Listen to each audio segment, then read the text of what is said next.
Avec pratiquement 50 pays au compteur, l'Asie est un très grand territoire. Alors si vous avez envie de découvrir l'Asie et sa culture, ça peut être compliqué de faire un choix. Bonjour à tous, je suis Stéphanie Langlais du blog ethnotravels.com sur le voyage ethnographique au Pays Basque et en Asie. Et aujourd'hui, je vais vous donner mon top 3 des pays asiatiques. Mais avant de débuter, assurez-vous de vous abonner à la chaîne et cliquez sur la petite clochette de notification afin de ne louper aucune nouvelle vidéo. Alors on me demande souvent quel est le top 3 de mes pays en Asie. Je n'ai bien évidemment pas visité la pratiquement cinquantaine de pays qui y existent, mais il est vrai que j'en ai visité quand même pas mal et surtout je suis retournée plusieurs fois dans certains. Je vais donc vous expliquer lesquels et pourquoi. Le premier pays dans lequel je suis allée en Asie, c'était l'Indonésie. C'était en 2007 et j'ai visité à la fois l'île de Java et l'île de Bali. Et j'ai complètement été enchantée par cette culture incroyable et notamment la douceur des Balinais, les couleurs, les processions qu'on pouvait y découvrir, les paysages, les magnifiques temples, la possibilité de faire des randonnées, mais aussi tout ce qui est culturel avec les festivals traditionnels. J'ai pu assister à une cérémonie de limage de dents à Bali, donc limage, comme ça on lime les dents. Et un grand anniversaire qui se déroulait le même jour dans la même famille. C'est un événement aussi très important puisque l'un comme l'autre, l'image et un grand anniversaire ne se produisent qu'une seule fois dans la vie d'un Balinais. Sur l'île de Java, j'ai bien évidemment visité la capitale culturelle de Yogyakarta. Je dis bien capitale culturelle puisque c'est Jakarta la capitale de l'île de Java. Et j'ai visité Borobudur, c'est un incontournable, vraiment, Borobudur, les volcans du Bromo avec le lever du soleil sur la caldeira, c'est quelque chose d'absolument inoubliable. Et une nuit de danse, de trance dans un village au fin fond de nulle part. Donc l'Indonésie, pour moi, c'était vraiment une très belle découverte de l'Asie, surtout pour un premier voyage. Et c'est une destination que je recommande vraiment pour les gens qui font un premier voyage en Asie, puisque c'est une destination vraiment très facile, avec une population très accueillante, qui fait tout pour vous faciliter le voyage, et avec des moyens de locomotion vraiment faciles. Vous n'aurez aucune difficulté à vous déplacer, à trouver des hébergements très jolis, très bien entretenus, pas chers, à y manger pour pas cher. Vraiment, l'Indonésie, c'est un incontournable pour moi en Asie. Et c'est une de mes destinations préférées. Alors j'ai oublié aussi les magnifiques plages de Bali, même si les plages, ce n'est pas forcément ce pourquoi je vais en Asie, vivant au Pays Basque, enfin dans les Landes, et ayant les plages à proximité, évidemment, je ne me rends pas en Asie pour aller sur les plages. Mais il y a de très belles plages aussi à Bali. Et l'Indonésie m'a tellement plu que quelques années plus tard, j'y suis retournée, et cette fois-ci sur l'île de Sulawesi, pour découvrir la culture Toraja dans le centre de l'île. Et là, c'est pareil, c'est incroyable. Même la langue, le Bahasa Indonesia, est une langue très agréable à écouter, très facile à apprendre également et à comprendre. Donc l'Indonésie, c'est vraiment un de mes pays préférés et un pays que je vous recommande de découvrir en Asie. C'est mon grand coup de cœur. Deuxième pays en Asie que je vous recommande, et alors là, n'éteignez pas la vidéo s'il vous plaît. Je vais vous parler de la Chine. La Chine, c'est le deuxième pays dans lequel je suis allée et c'est un pays que j'aime énormément. J'ai des amis extraordinaires en Asie, enfin en Chine, qu'ils soient français ou qu'ils soient chinois. Je me rends malade en ce moment de voir à quel point les gens peuvent être remontés contre la Chine et les Chinois par rapport au coronavirus. Franchement, le peuple chinois ne mérite pas ça. C'est déjà un peuple qui vit dans la peur des famines qu'ils ont connues, mais aussi dans la peur de la répression. C'est un pays qui est très répressif pour leur population. Donc quand j'entends que les Chinois sont des êtres égoïstes qui ne pensent qu'à eux-mêmes, c'est totalement faux. Ils ont simplement une autre vision des choses. L'individualisme et l'individu n'existent pas en Chine. Donc dire que les Chinois sont irrespectueux des autres et ne pensent qu'à eux-mêmes, que ce sont des égoïstes, c'est complètement aberrant. Non, les Chinois ne sont pas égoïstes. Pour eux, l'individu n'a pas d'existence, c'est la collectivité avant tout. Donc voilà, c'est une première chose que je voulais dire par rapport à ça. Et donc pourquoi j'aime la Chine en dehors de ces gens extraordinaires que j'y ai rencontrés? J'y ai fait 2 voyages jusqu'à présent, mais j'ai bien l'intention d'y retourner puisque à Shanghai, j'ai maintenant une famille que je considère comme ma propre famille. Puisque j'ai rencontré Li lorsque je voyageais pour la première fois en Chine. On est resté en contact depuis. On est comme frères et sœurs tous les deux. Depuis, il s'est marié, ils ont eu tous les deux une petite. Ils sont venus pour leur voyage de noces ici. Il y a 2 ans, ils sont revenus ici au Pays Basque. Donc voilà, c'est des gens qui sont vraiment dans mon cœur. Et bon, voilà, je le dis avec beaucoup d'émotion parce que c'est vrai que encore hier j'ai vu des messages très durs envers les Chinois. C'est pour ça que j'insiste vraiment là-dessus. Il faut arrêter de généraliser et de penser. Alors je ne défends pas ce qui se passe et ce qui se fait, bien évidemment. Il y a des choses qui sont faites et qui sont vraiment condamnable, blâmable et tout ce que vous voulez, ça c'est une certitude. Mais beaucoup de choses aussi s'expliquent par une grosse différence culturelle. Les Chinois ne pensent pas de la même façon que nous. Donc le respect de l'environnement, par exemple, malheureusement, c'est pas quelque chose que leur gouvernement leur inculque.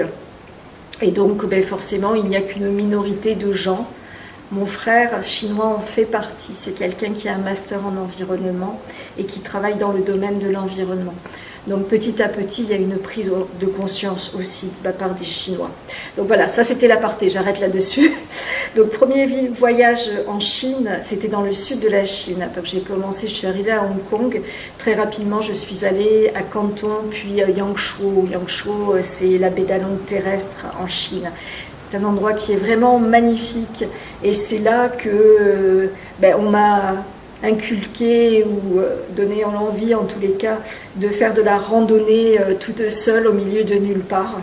On m'a incité à le faire, je croyais que c'était juste impossible à cause de la barrière de la langue et aujourd'hui la Chine a fait de moi la voyageuse que je suis puisque c'est grâce à cette incitation à aller randonner par moi-même le long de la rivière Li qu'aujourd'hui je suis capable d'aller partout toute seule, puisque je sais que la barrière de la langue n'est pas un problème pour communiquer et pour se faire comprendre. Donc Yangshuo, oui, absolument magnifique, avec les pics karstiques, la rivière Li. Et ensuite, je suis allée dans d'autres villages de pêcheurs, c'est là que j'ai rencontré Li, et ensemble, nous sommes allés du côté de ce qu'on appelle le Kiandongnan, c'est le pays des Dong. Et les Dong ont la particularité d'avoir de magnifiques maisons en bois et des ponts en bois couverts également. Et ils ont des tenues très particulières et avec beaucoup de couleurs indigo, du coloré aussi, c'est extrêmement joli.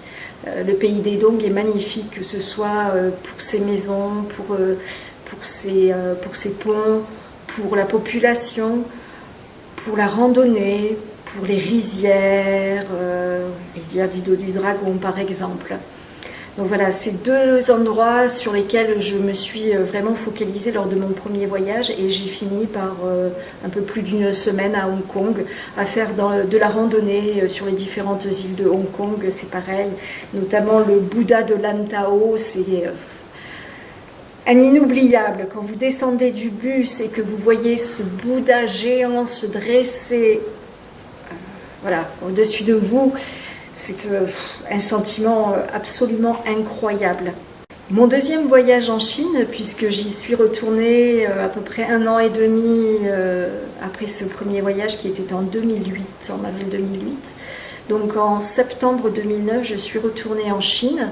Cette fois-ci, je suis arrivée de Shanghai, je suis repartie de Shanghai puisque Li y habitait à l'époque. Et j'ai ensuite pris l'avion pour rejoindre,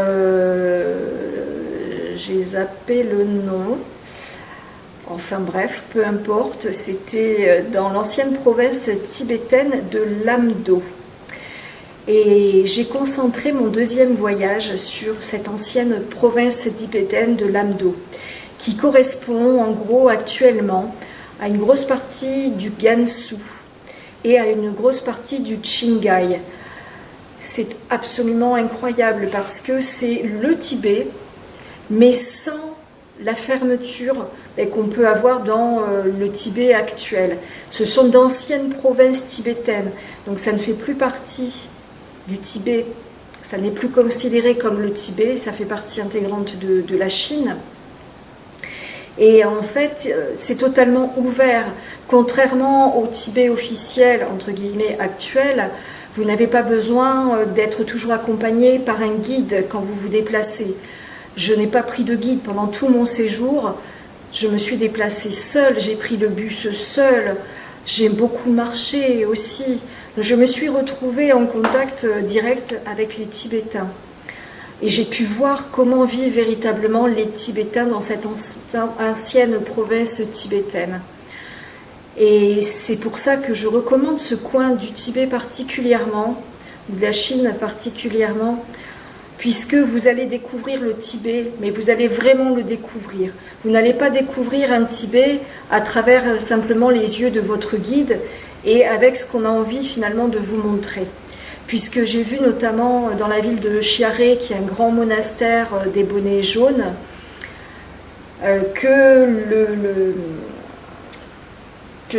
on était en train de reconstruire complètement la ville et de détruire certains quartiers, notamment le quartier musulman.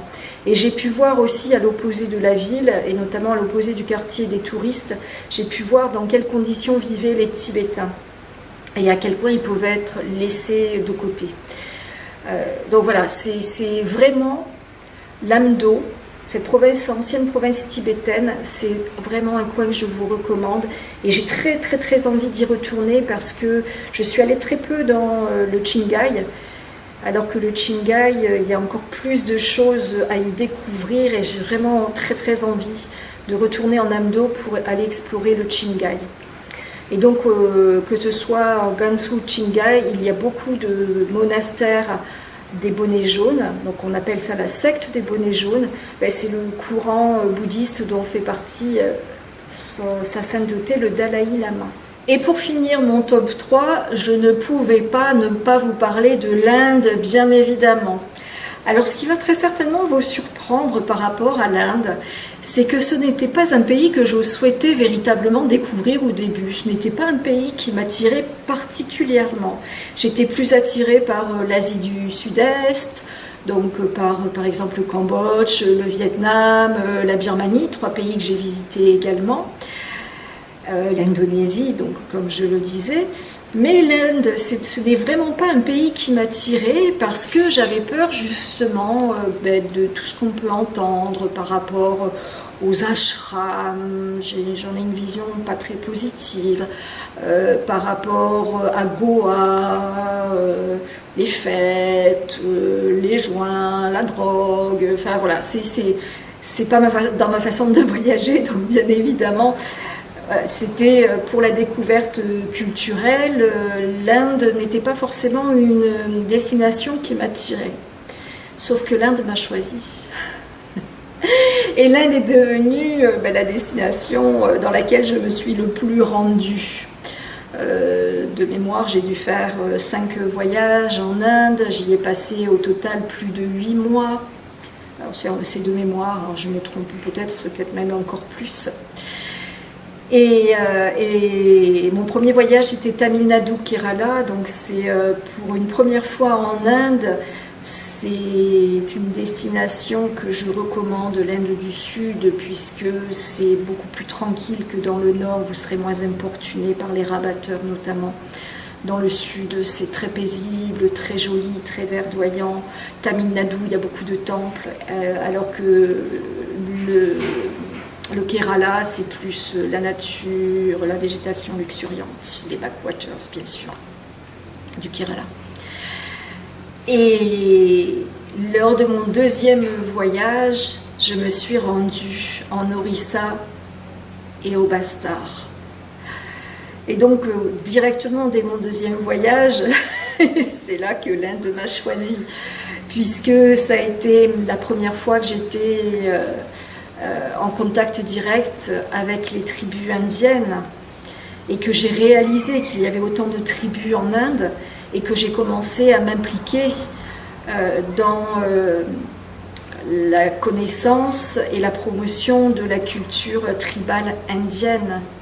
Donc c'est pour ça que je dis l'Inde m'a choisi, parce qu'effectivement, à partir de ce voyage-là, je n'ai pas pu m'empêcher de tourner encore et encore en Inde, et notamment en Inde centrale, notamment au Bastar et au Telangana, puisque Telangana, la deuxième fois que je me suis rendue en Inde centrale, j'ai eu l'occasion aussi d'y découvrir un festival tribal dont je ne parle jamais, je n'en fais pas la publicité, parce que je ne veux pas qu'il soit pris d'assaut, c'est encore quelque chose de très traditionnel, donc vous pouvez me poser autant de questions que vous voulez, je resterai muette comme une carpe sur le sujet.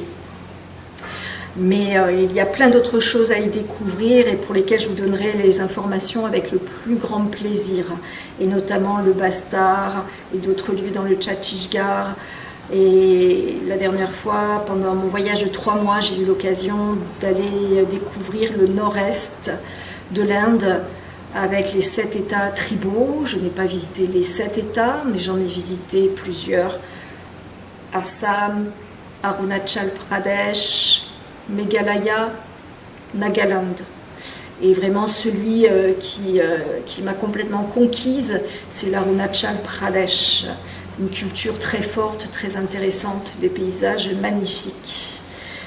Donc voilà, l'Inde fait forcément partie de mon top 3, c'est une certitude, puisque l'Inde, je suis en contact avec elle au quotidien à travers mes followers, que ce soit sur Facebook, que ce soit sur YouTube, que ce soit les amis avec lesquels je communique via email ou via d'autres moyens.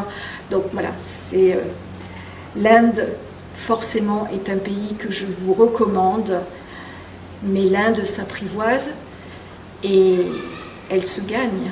Donc en conclusion, mon top 3 des pays asiatiques, l'Indonésie pour la chaleur de sa population, pour sa culture, pour les processions, pour les couleurs verdoyantes, pour la sérénité qui s'en dégage, pour la culture Toraja.